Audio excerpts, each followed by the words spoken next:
ওয়াসসালাতু ওয়াসসালামু আলা রাসূলিহিল কারীম। প্রিয় ১ নং উত্তর হামচাঁদ ইউনিয়নবাসী ও প্রিয় লক্ষ্মীপুরবাসী, আসসালামু আলাইকুম ওয়া রাহমাতুল্লাহি ওয়া বারাকাতুহু। দীর্ঘ ১ মাস সিয়াম সাধনার পরে আমাদের মাঝে ঈদ উল ফিতর অতি সন্নিকটে। তাই প্রত্যেককে জানাচ্ছি পবিত্র ঈদ উল ফিতরের আগাম শুভেচ্ছা এবং অভিনন্দন। প্রত্যেককে ঈদ মোবারক। ঈদ মহান রব্বুল আলামিনের পক্ষ থেকে আমাদের জন্য একটি উপহার। প্রত্যেক বছরের ন্যায় তাই আমরা এবারও ঈদ উল ফিতর উদযাপন করবো ইনশাআল্লাহ। তাই আসুন আমরা প্রত্যেকে যেন ঈদের আনন্দ প্রত্যেকের মাঝে ভাগাভাগি করে নিতে পারি, আমরা সেভাবেই চেষ্টা করব। কারণ ঈদ যেমন বিত্তবানদের জন্যে তেমনি দরিদ্রদের জন্যেও। কিন্তু আর্থিক সঙ্গতি বা অসঙ্গতির কারণে অনেক সময় আমাদের সমাজের দরিদ্র মানুষেরা সুন্দরভাবে তাদের পরিবার পরিজন নিয়ে ঈদ উদযাপন করতে পারে না। তাই আমরা যারা সমাজের বিত্তবান আছি আমাদের দায়িত্ব নেওয়া উচিত, এটি আমাদের কর্তব্য যে আমার পার্শ্ববর্তী যে দরিদ্র ফ্যামিলিটি আছে, দরিদ্র মানুষগুলো আছে, তারাও যেন তাদের পরিবার পরিজন নিয়ে সুন্দরভাবে ঈদকে উদযাপন করতে পারে। তাদেরকে সেভাবে একটু ভালোবাসার হাত এবং সহযোগিতার হাত বাড়িয়ে দেওয়া। আসুন আমরা সেভাবেই উদ্যোগ গ্রহণ করি, সেভাবেই কাজ করি।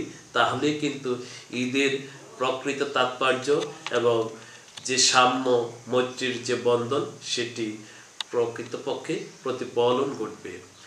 এর পাশাপাশি আমি আমার ইউনিয়নবাসীর প্রতি আহ্বান রাখবো যে আমরা প্রত্যেকেই যেন আইন শৃঙ্খলার প্রতি শ্রদ্ধা রাখি এবং আইন শৃঙ্খলা বজায় রেখে চলি। আমি আমার প্রত্যেক ওয়ার্ডের মেম্বার সাহেব এবং গ্রাম পুলিশদের প্রতি বিশেষভাবে আহ্বান জানাচ্ছি, আপনারা আইন শৃঙ্খলার বিষয়ে সর্বদা সচেতন এবং সজাগ থাকবেন। কোথাও যেন কোনো ধরনের অপ্রীতিকর বা কোনো নৈরাজ্যকর কোনো ঘটনা না ঘটে এবং কোথাও যেন চুরি বা ডাকাতির মতো কোনো ঘটনা না ঘটে। আর কোনোভাবে যদি কোনো ধরনের ঘটনা ঘটেই যায় আপনার সাথে সাথে আমাদেরকে অবহিত করবেন। ইনশাআল্লাহ আমরা আইন অনুযায়ী কঠোর ব্যবস্থা নেব। আমি পাশাপাশি প্রশাসনের প্রতিও দৃষ্টি আকর্ষণ করছি যে আপনারা আইন শৃঙ্খলার বিষয়ে আমাদেরকে সহযোগিতা করুন, যেন আমার ইউনিয়নের এবং টোটালি লক্ষ্মীপুরের আইন শৃঙ্খলা যেন স্থিতিশীল থাকে। পাশাপাশি আমার প্রবাসী ভাইদের প্রতিও আমি ঈদের শুভেচ্ছা জানাচ্ছি। আসলে তারা তাদের পরিবার পরিজন রেখে প্রবাসী গিয়ে তারা ঈদ করতেছে, এটি আসলে তাদের কাছে হয়তো ভালো লাগে না, কিন্তু তারপরেও তারা কর্মের কারণে বিদেশে পড়ে আছে।